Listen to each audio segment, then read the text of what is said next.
Salut, je suis Sourour Najahi, bienvenue dans ce tout premier épisode du podcast Décolonial Voyage. Aujourd'hui, j'ai envie qu'on parle des influenceurs voyage parce que je pense que leur impact est réel et donc qu'il est important de s'intéresser à leurs pratiques et à leurs discours qui sont souvent apolitiques. Pourtant, voyager est loin d'être un acte anodin, c'est un acte qui soulève des questions de pouvoir, de privilèges, d'inégalité et qui est donc profondément politique. On va explorer tout ça et tenter de comprendre comment, en 2024, il est encore possible de voyager sans se poser de questions sur les crises qui traversent notre monde. Bonne écoute. Pour discuter de tout ça, je tenais à avoir à mes côtés 3 invités qui comptent particulièrement pour moi. Et comme on vit dans des pays différents, on a dû faire l'enregistrement à distance, ce qui fait que le son n'est pas parfait, mais leurs interventions sont passionnantes. D'ailleurs, il y avait tellement de choses à dire que l'épisode sera en 2 parties.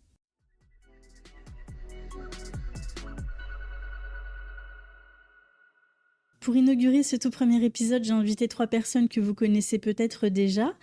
Estelle, tu as créé le compte Instagram Semblant de rien et tu as aussi sorti un livre, Mécanique du privilège blanc, comment l'identifier et le déjouer, qui est disponible depuis le 12 septembre chez Binge Audio Édition. Est-ce que tu peux nous le présenter rapidement ? Bonjour, merci pour l'invitation et pour la présentation. Alors, moi, j'ai écrit un livre qui s'appelle Mécanique du privilège blanc et c'est un guide pédagogique antiraciste destiné à toute personne souhaitant mieux comprendre le racisme systémique qui s'adresse de manière directe aux personnes blanches pour qu'elles puissent prendre conscience de leurs privilèges et de leur rôle qu'elles peuvent avoir dans la perpétuation du racisme, mais également pour qu'elles puissent prendre des actions concrètes dans leur vie de tous les jours pour devenir des vrais alliés de la lutte antiraciste. Donc c'est un livre que j'ai écrit car il y avait beaucoup de personnes qui me disaient qu'elles manquaient de ressources en fait pour aborder ces questions, des ressources qui soient adaptées aux réalités françaises ou belges. Et donc c'est dans cet esprit-là que j'ai écrit ce livre, vraiment pour outiller toutes les personnes qui le souhaitent. Donc c'est pas un livre qui va s'adresser aux personnes, on va dire aux personnes blanches qui ont des incointances avec l'extrême droite ou autre. Il est vraiment destiné aux aspirants alliés qui veulent vraiment se confronter à la notion de blanchité. Donc c'est un livre qui traite vraiment de suprématie blanche, mais sous une forme pédagogique et accessible pour donner les outils de base et pour, je l'espère, donner envie aux personnes d'aller plus loin dans leur déconstruction. Je reçois aussi Karen. Alors Karen, on s'est connus à travers ton premier compte Instagram Afroconscience et par la suite, tu as créé Les Icônes de Kimia, qui est une série de livres jeunesse auto-édités. Alors le tome 3 est sorti il n'y a pas longtemps. Est-ce que tu peux nous en parler ? Alors bonjour, merci pour l'invitation. Je suis ravie d'être avec vous tous et toutes. Le tome 3, c'est un focus sur les résistances. Donc, depuis l'Afrique au moment des déportations, jusque sur les navires négriers, puis jusque sur les plantations. C'est vraiment pour annihiler cette idée qu'on a inscrite dans nos inconscients collectifs, comme quoi les Africains ou les Afro-descendants n'ont pas été à l'œuvre dans leur propre libération. Il y a une phrase que la grand-mère de Kimia donc lui dit pendant le récit, c'est les oppresseurs ne libèrent jamais, ils capitulent. Donc voilà, c'est vraiment l'objectif, c'est vraiment de montrer aux enfants que les Africains, les Afro-descendants ont participé à leur propre libération et l'ont même induit à tous les moments, depuis l'Afrique jusque donc sur les navires négriers, puis au moment des déportations. Et ensuite, on va également passer à la période coloniale, à la période de la ségrégation. Ça englobe vraiment, c'est vraiment transversal. Mon troisième invité, c'est Franck, qui a créé le compte Instagram Décolonisons-nous et qui est l'auteur du livre du même nom, Décolonisons-nous, aux éditions JC Lattès, qui est sorti l'année dernière. Est-ce que tu peux nous en dire un petit mot pour celles et ceux qui ne l'auraient pas encore lu ? Alors, en quelques mots, en fait, le livre, c'est un peu la continuité de ce que je faisais sur le compte Instagram, à savoir essayer de travailler sur la conscience du produit du racisme, à savoir la race, et le lien que cette race a avec notre passé colonial, et mettre en lumière en fait le continuum qui fait qu'aujourd'hui on est dans des discriminations d'ordre racial qui n'ont pas disparu, mais qui ont certainement muté. Et l'idée, en fait, c'est aussi, contrairement à ce que je faisais sur le compte Instagram, de mettre en avant un peu plus le jeu, afin de mettre un regard situé et essayer de créer en fait justement cette nécessité de situer son regard pour se placer dans le système et de mettre en avant, en lumière en fait de la manière selon laquelle le racisme se déploie en fait dans ce qu'on disait tout à l'heure sur le racisme systémique, quoi, sur le plan systémique en fait. Et donc en gros aussi d'essayer de balayer de manière la plus exhaustive possible, même si c'était compliqué à faire, les manières dont s'exprime, opère en fait le racisme dans le quotidien, dans le parcours des personnes non blanches et de leur descendance et de leur ascendance, quoi. Merci pour ces présentations. Je suis sûre que vous avez beaucoup de choses à dire sur le thème d'aujourd'hui. Alors, on va entrer dans le vif du sujet. Quand on parle de voyage, on pense souvent aventure, découverte, mais on pense rarement à son impact profond sur les sociétés, sur les individus, sur les cultures, alors que c'est un acte qui est au croisement de plein d'enjeux, donc qu'il s'agisse de privilèges, d'inégalités, de relations historiques, économiques entre le Nord et le Sud global. Alors on va essayer de comprendre pourquoi c'est si important d'en être conscient, surtout quand on en fait son métier, ce qui est le cas des créateurs de contenu voyage. Alors déjà, est-ce que ça vous arrive de consulter ce genre de contenu sur Instagram ou sur YouTube par exemple ? Alors moi, je vais être tout à fait honnête, j'ai toujours ressenti un certain malaise avec ce type de contenu. Déjà parce que le privilège en tant que personne racisée venant d'un milieu précaire comme moi est assez flagrant. Parce que il faut déjà avoir aller de certains revenus, etc., pour pouvoir voyager aussi aisément dans le sud global. Donc, il y a toujours eu un sentiment d'injustice dans le fait de voir, par exemple, des personnes pouvoir partir si aisément, par exemple, en Afrique, alors que moi, je suis afrodescendante et je n'ai pas eu encore le privilège économique ou encore des liens familiaux pour pouvoir partir. Donc, en toute honnêteté, il y a une forme de frustration. Et puis, comme tu as dit, au final, on voit clairement qu'il y a cette intersection de privilèges et de blanchité qui rentre en compte dans cette facilité à aller dans le sud global et souvent avec une forme de mépris pour les populations locales qui, pour les personnes blanches, peut paraître assez... peut ne pas être aussi flagrant, mais pour les personnes racisées, je pense que c'est des dynamiques qu'on arrive facilement à percevoir et c'est pour ça que je ne suis pas vraiment ce type de contenu en fait sur les réseaux sociaux. D'ailleurs, on va développer les questions de privilèges par la suite, mais du coup, est-ce que ça peut t'arriver de suivre des contenus de voyageurs racisés, par exemple ? Alors, j'en suis pas de manière assidue, mais c'est vrai que c'est plus un type de contenu avec lequel j'arrive à connecter.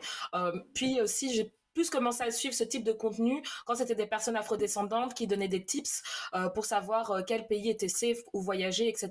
Ça, c'est plus de contenu que je vais consommer, plus en termes d'autodéfense et de savoir un peu les endroits où je pourrais, où ma noirité, ma négritude ne serait pas vue ne serait pas un frein en fait dans le fait de pouvoir profiter de mes vacances, quoi. Ouais, je vois donc du contenu dans lequel tu te retrouves et auquel tu peux t'identifier au final. Et toi, Karen, est-ce que c'est un type de contenu qui t'intéresse ? Alors, oui, je suis ce genre de contenu, mais pour des raisons différentes. On a un parcours différent, Estelle et moi, puisque moi, je suis née et j'ai grandi au Sénégal avant de rejoindre justement l'Occident pour y faire mes études. Déjà, je suis le contenu d'une influenceuse qui n'est plus une influenceuse, mais une chef d'entreprise qui s'appelle Mae West, qui a créé la plateforme Broken Abroad. Et j'ai trouvé ça super intéressant parce qu'elle expliquait justement comment on peut voyager avec peu de moyens, donc notamment pour les étudiants, etc. Et donc, je trouvais cette manière de pouvoir démocratiser le voyage de cette manière-là super intéressante, donc pour les jeunes afro-descendants africains, ou qu'importe en tout cas qui ont grandi en Occident, d'une part. D'autre part, les contenus comme ceux de Sandy d'Aben Africa, ce sont des contenus qui me parlent, tout simplement parce que, ayant grandi en Afrique, à l'école, on a vraiment développé quelque chose comme il faut qu'on aille en Occident, il faut qu'on aille en Europe. On ne nous a jamais donné envie, même si on pouvait en avoir la capacité ou la possibilité de visiter nos propres pays. Donc moi, je suis née au Sénégal, par exemple, j'y ai vécu 18 ans, je suis allée en Gambie, qui est à quelques heures en voiture. Là, il y a 3 ans, c'est tout à fait ridicule, par exemple. et j'allais vraiment tout le temps pouvoir préférer, si j'avais l'opportunité, que mes parents me posaient la question où tu veux aller en vacances, j'allais dire instinctivement Paris, mais parce que c'est ce qui est installé dans nos inconscients, c'est-à-dire que on nous a appris à rêver d'ailleurs et pas forcément du continent pour X ou Y raison.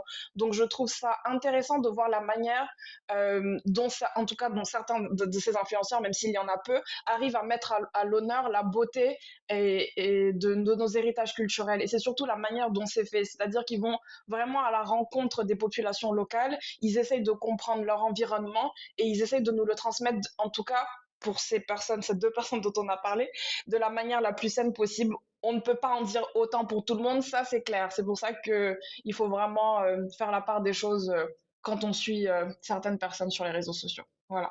C'est super intéressant d'avoir ton regard parce qu'on l'entend pas souvent quand on vit en Occident et justement qu'on consomme du contenu créé par des Occidentaux pour d'autres Occidentaux et d'ailleurs c'est pour ça que je tenais à t'inviter. Et toi Franck, est-ce que c'est des contenus qui t'intéressent? Donc alors moi, c'est pas un genre de contenu que je vais suivre particulièrement parce que le peu de contenu sur lequel je suis tombé et qui a été mis en avant par des plateformes telles que YouTube ou Insta, ce sont des comptes qui finalement me font ressentir un certain malaise par rapport à un voyeurisme qui pourrait être un peu redondant dans ce genre de traitement en fait depuis des voyageurs et des voyageuses qui sont occidentaux et qui ont des biais souvent issus en fait d'un héritage colonial où on a un regard très blanc et très ethnocentré, ethnocentriste sur les populations souvent du sud qu'on va visiter. Tout ce qui est par exemple de l'ordre des réactions qui sont faites et qui exotisent ou qui rendent étranges certaines pratiques culturelles ou certains mets culinaires ou certaines, par exemple, voilà, c'est des choses qui me dérangent ou certaines pratiques, par exemple dans les photos qui vont être prises sur les enfants sans leur demander leur consentement, par exemple, des choses comme ça qui vont toujours déranger. Euh, et par contre, après, pour la rédaction du livre, j'ai été amené à justement regarder ce genre de problématiques et je suis tombé sur des comptes comme Keyholes and Snapshots sur YouTube qui est tenu par une femme noire et qui je pense, sera plus un contenu sur lequel je vais pouvoir m'y retrouver, même si je suis pas une personne noire, mais parce que elle va traiter des questions justement de ce regard situé et de comment est-ce que par exemple des femmes noires vont se préparer dans leur voyage pour éviter par exemple de booker un hôtel qui serait par exemple dangereux dans un quartier près d'un QG d'un groupe identitaire par exemple, des choses comme ça. Effectivement, c'est le genre de contenu très pertinent quand on est racisé et qu'on est confronté justement à certaines réalités. Et cet exemple que tu donnes sur les précautions qu'on doit prendre au moment de préparer son voyage, à savoir vérifier dans quel genre de quartier est situé l'hôtel, comment sont traitées les populations noires ou musulmanes, par exemple. Bah évidemment, on ne le retrouvera pas dans du contenu créé par des personnes blanches puisque ça fait pas partie de leur réalité. De la même manière, quand je vois du contenu, par exemple, du style van life, traverser les États-Unis ou l'Australie en van, bah sachez, mesdames et messieurs les créateurs et créatrices de contenu voyage, que c'est pas des récits universels parce qu'une personne autochtone ou noire ou asiatique ou musulmane ne vivra pas du tout les mêmes réalités. Je voudrais vous partager un réel qui a été publié sur Instagram par un influenceur voyage français qui a plus de 160 000 abonnés, donc c'est pas mal. Cette vidéo, pour moi, elle symbolise parfaitement la dépolitisation du fait même de voyager. Vous allez voir avec un regard pseudo-humaniste, très mielleux. Je vous diffuse un extrait et on en reparle juste après. À vous, voyageurs, aventuriers, baroudeurs, vanlifers et autres explorateurs, vous qui contemplez ce monde avec des yeux d'enfant, émerveillés par la simplicité, fascinés par l'authentique, par le vrai. Sous vos pas, les frontières et les préjugés s'effondrent. Vous rappelez sans cesse que notre monde est magnifique et parfait quand on sait comment le regarder. Vous êtes beau, vous êtes fou, vous êtes incroyable. À vous, voyageurs, ne cessez jamais d'écrire votre histoire, de courir après votre légende, car plus que jamais, Le monde en a besoin. Pour la petite histoire, j'avais fait un montage à partir de ce réel pour souligner la dichotomie entre ce discours qui pour moi est révélateur d'un universalisme blanc et les réalités vécues par des millions de personnes qui sont empêchées de traverser des frontières. Je vous renvoie au compte Instagram des Colonial Voyages pour voir la vidéo, ça sera peut-être plus parlant pour vous. C'est quoi votre ressenti sur le discours qu'on vient d'entendre ? En fait, ce qui me marque vraiment, et c'est souvent ce que j'essaye de faire sur ma page Instagram, c'est que quand on parle de colonialité, de suprémacisme blanc et de racisme systémique, en fait, on retrouve les mêmes structures narratives sur la manière dont les personnes dominantes arrivent à créer une narration valorisante pour leur ego, pour justifier les exactions qui commettent souvent en cachant ça derrière une forme de bien-pensance. Et ça me fait vraiment penser à un texte assez important dans l'histoire du colonialisme. C'est le texte de Rudyard Kipling, qui était un écrivain anglais qui est né à Bombay sous domination coloniale et qui a écrit un texte qui s'appelle Le fardeau de l'homme blanc. Et je vais vous lire quelques extraits.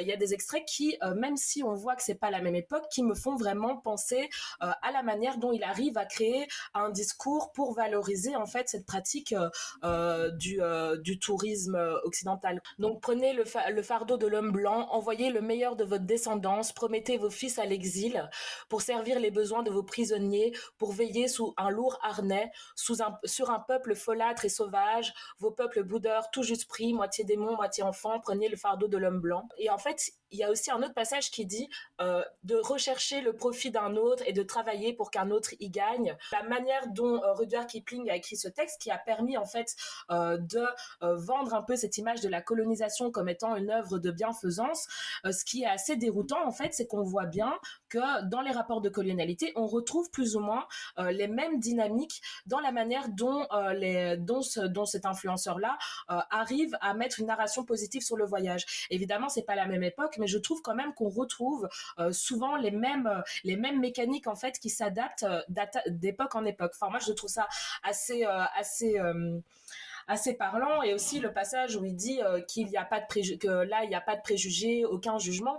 Et ce que je trouve très intéressant, c'est que les personnes blanches occidentales qui font ce type de voyage n'arrivent vraiment pas à décentrer leur regard et ils ont cette impression qu'ils ont un regard qui est complètement sans biais, alors qu'en fait, la façon dont ils perçoivent les populations du Sud, on voit bien qu'il y a encore une forme de primitivisme, en fait, des peuples pauvres mais heureux quand même, qui vivent l'instant présent. Et on voit bien, en fait, que ce regard n'arrive pas du tout à se décentrer et qu'il y a un vrai décalage, en fait, entre la réalité des problématiques qu'ils amènent avec cette pratique-là, qui sont en fait empreintes de préjugés et qu'ils n'arrivent pas à le percevoir. Et ça, je trouve ça assez terrible et fascinant à la fois, en fait. Exactement, et il faut noter que ce type de discours est largement majoritaire chez les influenceurs voyage. Donc en fait, on fait complètement l'impasse sur la dimension liée au pouvoir, au rapport de force, et on ne parle pas des inégalités évidemment. Et au final, ça donne l'impression que tous les humains sont sur un même pied d'égalité, qu'on peut tous assouvir cette soif d'aventure, cette envie de changer de vie, de changer de décor quand ça nous chante. Et puis, il y a aussi ce rapport au monde qui est, je trouve, très léger et très paradoxal. C'est-à-dire que on se déplace d'un continent à l'autre, d'un pays à l'autre, mais dans un monde vidé de tout conflit. Comme si voyager ne s'inscrivait pas dans les différentes réalités politiques, sociales, économiques qui façonnent le monde, en fait. Moi, pour rebondir sur ce que tu viens de dire, Soro, moi, je vais faire un parallèle avec le fait que ce genre de contenu peut inciter des personnes justement à se lancer dans des voyages humanitaires. Et en fait, pour moi, ça, c'est un véritable fléau qui ne dit pas son nom. Parce que pour le coup, moi, en master, j'ai eu une espèce de formation sur tout ce qui est sécurité internationale et défense avec du droit humanitaire international et qui posait ces questions-là sur le fait qu'il y avait beaucoup de personnes qui n'étaient absolument pas formées et que c'était devenu tout à fait un business de partir, faire du bien, etc. Comme l'a dit Estelle juste avant. Et je pense que dans la sémantique qu'il utilise quand il dit oui, vous êtes les nouveaux, je sais plus quoi, plein de tolérance, bon voilà, on se retrouve vraiment dans un monde de bisounours et de chocolat. Ça donne envie à des personnes d'aller à l'aventure, entre guillemets, faire le bien, au-delà de ce qu'il pourrait apporter, surtout soulager une certaine conscience, hein. Moi, je pense que ça part, tout part de soi au final, et je pense que ça fait beaucoup de dégâts. On l'a vu notamment avec certains influenceurs, dont des anciennes stars de la télé-réalité qui se sont lancées dans ça, comme Dylan Thierry par exemple, enfin là en ce moment il est en plein procès visiblement pour il aurait détourné des fonds justement pour des orphelins ou que sais-je. En tout cas, il est dans plein de problématiques. Et ces personnes-là sont suivies par des millions et des millions et des millions de personnes. C'est tout de même problématique. Et moi, personnellement, j'ai du mal, en fait, avec sa caméra, la caméra à tout prix, des musiques de fond qui sont larmoyantes, on se croirait dans Gladiator ou Armageddon. Enfin, bref, franchement, je supporte pas. Personnellement, en tout cas, j'ai du mal. C'est vraiment ça, c'est le monde des bisounours. Et c'est le grand paradoxe de ces influenceurs, c'est de noyer leur discours dans des belles valeurs, des bons sentiments et en même temps faire l'impasse sur un tas de réalités. Donc à la limite, si on n'avait pas ces discours pseudo-humanistes, il n'y aurait pas de problème et je ne pourrais pas leur reprocher de ne pas politiser leur discours. Et puis la difficulté aussi, c'est que dans l'esprit de leurs abonnés, bien souvent quand on pense voyage, on pense aussi tourisme et vacances et donc on n'a simplement pas envie de réfléchir à la dimension politique.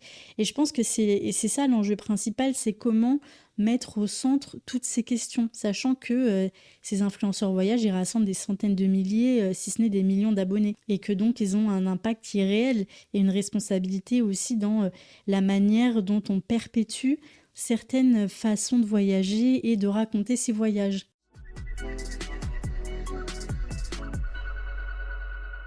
Est-ce que le côté, je dirais, insipide de leur discours, c'est quelque chose que vous aviez déjà noté? Insipide, oui, et insipide dans la politisation. Et ce qui est important dans ce que tu as relevé, en fait, Sourour, c'est ce parallèle, en fait, un peu avec la déconnexion, enfin, que peut avoir une personne blanche et puis plus largement occidentale qui serait dans dans cette mentale-là, en fait, de ne pas voir la race. Et c'est ce privilège-là qui leur permet, en fait, de partir d'un point de vue où tout est beau et il n'y a pas, comme tu disais, le mot très important, le mot-clé qui est le rapport de force. Donc ils ont pas conscience, donc il n'y a pas de domination en fait dans leur vision. On est tous égaux, tous et toutes égaux, égales, et finalement on ne voit pas. Alors ce qui était intéressant dans le montage que tu as fait, ce que nous on a pu voir dans la vidéo du réel, c'est ce contraste entre sa vidéo à lui. Et ensuite, en dessous, les populations qui ont migré, qui ont été exilées, qui luttent en fait pour pouvoir se déplacer, pour avoir une liberté en fait de circulation, dont lui jouit parfaitement et sans contrainte, sans se poser aucune question, parce que la valeur de son passeport est supérieure à celle des personnes que tu as mises en dessous, juste en dessous, et tu les vois lutter pour ne serait-ce que rester à un endroit où elles cherchent voilà, un meilleur avenir, quoi. Et d'autant plus que ces personnes-là, dans ces vidéos, tu les vois se faire violenter par le bras armé de l'État, donc comment dirais-je, dans l'expression même du racisme d'État, qui est de vouloir contrôler en fait son espace et de quel corps a le droit d'être de ce côté de la frontière, quoi. Et petite anecdote, d'ailleurs, au moment où j'ai partagé ce petit montage que j'ai fait à partir de sa vidéo à lui, son réflexe a été de me bloquer. Alors, bon, je veux bien comprendre que ça puisse le mettre dans une situation un peu déroutante parce que c'est vrai que j'ai pas vraiment pris de pincettes et que mon but, c'était vraiment de montrer le côté creux de son discours, mais en même temps, voilà, je pense qu'il faut les bousculer un peu. Et puis, voilà, c'est pas non plus la première personne que j'interpelle qui me bloque. Donc, voilà, ça en dit long sur leurs difficultés à se questionner, en fait, sur leurs propres pratiques. Franck, tu parlais des privilèges de passeport. Ça, c'est un autre aspect qui disparaît complètement de leur discours et qui invisibilise des millions de personnes qui n'ont pas ce privilège. En revanche, j'entends assez souvent, vous savez, les influenceurs qui se la jouent baroudeurs aventuriers, se plaindre de devoir payer des visas pour traverser une frontière en Afrique, ce qui est quand même assez ironique. Toi, Karen, tu vis en Côte d'Ivoire. Est-ce que tu as déjà été confrontée à des comportements problématiques de ce style? En Côte d'Ivoire, j'y suis depuis pas très longtemps, donc pour le moment, non. Mais j'ai grandi au Sénégal et j'ai vu beaucoup de choses. Quand on partait par exemple en week-end, qu'on appelle ça sur la petite côte à Sali, donc une espèce de station balnéaire, typiquement on allait voir des jeunes femmes africaines d'un certain âge avec des Européens d'un certain âge. Voilà, c'est pas tout à fait la même comparaison dont tu parles, mais ça a trait encore par rapport aux privilèges dont tu parles. Je vais faire un parallèle qui n'a peut-être rien à voir, mais quand tu sais quand tu sais la difficulté que c'est d'obtenir un visa pour la France, parce que moi j'ai pas la nationalité française, hein. Je n'ai pas la nationalité française, mes sœurs ne l'avaient pas non plus, donc nous on sait ce par quoi il faut passer pour avoir un visa pour pouvoir aller étudier en France et aux États-Unis ou ailleurs. Et ensuite, quand on arrive en France, c'est euh, comment ça s'appelle encore quand on doit aller renouveler notre carte de séjour, on est à la limite de la maltraitance, mais à la limite, hein. Il y a des gens parfois qui arrivent pour faire la queue dès 4 heures du matin, tellement les queues sont infernales et insupportables. Il y a des toilettes, on appelle ça les toilettes turques, il me semble. Donc dans 2010, en 2010-15, dans une préfecture, il y avait encore des toilettes turques. Donc voilà, c'est des petits détails comme ça. Et à Abidjan, je sais que c'est une vraie galère d'obtenir un visa. Après, moi, j'ai d'autres origines qui font que justement ma mère s'est rendue compte que c'était tellement compliqué qu'à un moment donné, elle allait faire les papiers de mes grands-parents qui, eux, ont aussi des origines portugaises de par justement la colonisation, etc. et tout. Parce que j'ai aussi des origines capverdiennes, donc les Portugais se sont installés aussi au Cap-Vert. Bref, et donc du coup, pour nous éviter un peu ces humiliations, ces contraintes, etc. et tout, à terme, on a réussi à avoir ces papiers-là, mais on connaît les deux revers de la médaille, en fait. Le fait ensuite d'avoir le passeport et de te rendre compte que, waouh, là, j'ai un passeport de l'Union européenne et ça change quasiment tout pour moi, en fait. Et ne serait-ce même que les queues à l'aéroport qui sont distinctes. Donc, avec le passeport biométrique, en fait, on se rend pas compte comme ça paraît tellement simple peut-être pour des personnes qui ont l'habitude d'avoir eu ce passeport-là, d'une telle facilité, de voyager dans le monde, etc. Mais en fait, non, les gars, en fait. Bah ouais, mais carrément, mais ça, c'est une réalité qu'on peut pas connaître en fait si on n'a pas été soi-même confronté à ça ou si on n'a pas un entourage proche qui a essayé de venir en Europe. Donc généralement, quand on est issu de l'immigration postcoloniale, on est déjà plus familier de ces réalités-là parce qu'on a voilà, essayé de faire venir un membre de la famille, tante, oncle, cousin et tout. Et donc, on a déjà plus conscience de ces difficultés-là. Mais il faut aussi mentionner que ça rapporte énormément d'argent à l'Europe. L'année dernière, c'est plus de 700 000 demandes de visa qui ont été refusées à des citoyens des pays africains. Et ça représente plus de 56 millions d'euros. Donc c'est vraiment énorme. Parce qu'évidemment, cet argent-là, il n'est pas remboursé quand c'est un refus de visa. Je voulais aussi parler de ton livre, Franck. Dans un des chapitres, tu cites un article de Jennifer Padjemi qui évoque une voyageuse noire qui s'appelle Jessica Nabongo et qui a parcouru 195 pays. Et elle raconte les difficultés auxquelles elle est confrontée quand elle utilise son passeport états-unien. Est-ce que tu peux nous en parler un petit peu? Oui, c'est ça. Il me semble que c'est avec son passeport états-unien, en fait, t'as les agents de l'immigration qui ne croient pas, qui ne pensent pas qu'elle est de cette nationalité. Et du coup, je crois qu'elle est binationale et qu'elle a un passeport ougandais aussi, et que dès lors où, par exemple, elle arbore le passeport ougandais, elle ressent beaucoup plus d'agressivité envers elle. Donc il y a toujours ce mépris et aussi ces doutes, ces suspicions, comme quoi ce seraient des personnes qui essaieraient d'entrer illégalement sur le territoire et de rester en fait sur le territoire. Donc non seulement il y a une différence entre les deux passeports, mais quand la personne est une femme noire, c'est encore plus, disons, impactant dans le sens où que ce soit le passeport états-unien ou que ce soit le passeport ougandais, dans les deux cas, elle est perdante. Parce que le passeport états-unien, bah, de toute manière, on va lui dire, mais est-ce que vous êtes vraiment états-unienne? Et l'autre, bah, du coup, c'est non, bah, voilà, c'est très virulent voilà, il y aura des contrôles qui seront beaucoup plus intenses. Je voulais dire par rapport à ce que quand Franck vient de dire, j'arrive parfaitement à m'identifier parce que du coup, avec mon passeport portugais, j'ai déjà été au Portugal et puis on m'a clairement dit, mais en fait, comment ça se fait que tu le passeport portugais? En fait, j'arrive pas à la douane, mais vous savez, au contrôle. Et juste, en fait, la personne n'arrivait pas à croire que je puisse posséder un passeport portugais. Donc moi, j'étais à deux doigts de leur refaire l'histoire de la colonisation, en fait. Ma mère m'a dit, ma petite, calme-toi. Moi, j'étais en mode, non, maman, viens, je leur explique. Et donc après, la dame commence à me dire, oui, mais genre, en gros, tu parles pas portugais, je sais pas quoi. Enfin, j'étais débordée, j'étais dans tous mes états. Et bon, bref, finalement, je suis passée, mais elle m'a fait une leçon. La dame me faisait une leçon de morale. Ouais, non, c'est assez incroyable.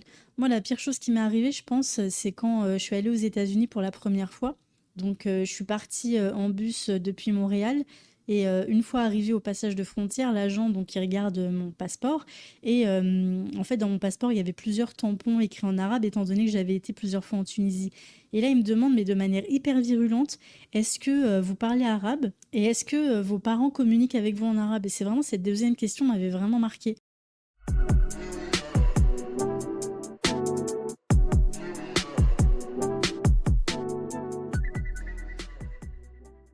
Est-ce que Estelle ou Franck, vous avez déjà vécu ce genre de choses pendant vos voyages? Moi, en fait, moi, ce à quoi ça me fait penser, c'est vraiment, c'est plutôt par rapport à ma mère, quand on a voyagé, l'attitude qu'elle a quand elle passe les frontières. En fait, j'ai l'impression que c'est un peu une sorte de trauma, peut-être qu'elle porte depuis la fuite de la guerre au Laos, quand elle est arrivée dans les années fin 70 en France. Et je pense que ce moment-là de passer les frontières, quand on est non blanc ou non blanche, et ben c'est un peu ce truc de est-ce que je vais parvenir en fait à traverser cette frontière alors que elle est naturalisée française avec un passeport français, tu vois. Et je vois dans son comportement de la panique et tout, et bizarrement moi aussi j'en ressens. À chaque fois que je quitte je quitte le territoire et que je reviens ou quoi, j'ai toujours ce truc de comme si j'avais quelque chose à me reprocher, tu vois, et de pas être aussi détendu que pourrait l'être une personne blanche avec son passeport français, tu vois. Me dire, est-ce qu'ils vont pas m'arrêter là et devoir me contrôler, me mettre en quarantaine ou j'en sais rien, tu vois. Voilà, c'est la fin de la première partie. J'espère que ça vous a plu. Rendez-vous dans le deuxième épisode pour la suite de la conversation. En attendant, n'hésitez pas à partager ce tout premier épisode de Décolonial Voyage, un podcast créé, écrit et réalisé par moi-même, Sourour Najahi. Vous retrouverez toutes les références citées dans la description de l'épisode. Un grand merci à mes invités, Estelle, Karen et Franck, et merci à vous pour votre écoute. C'est long, hein, je pensais pas que ce serait aussi... Mais vous êtes bavard aussi, c'est ça le truc. Vous faites des réponses d'une demi-heure à chaque fois. Non, mais c'est super riche, franchement, c'est super bien.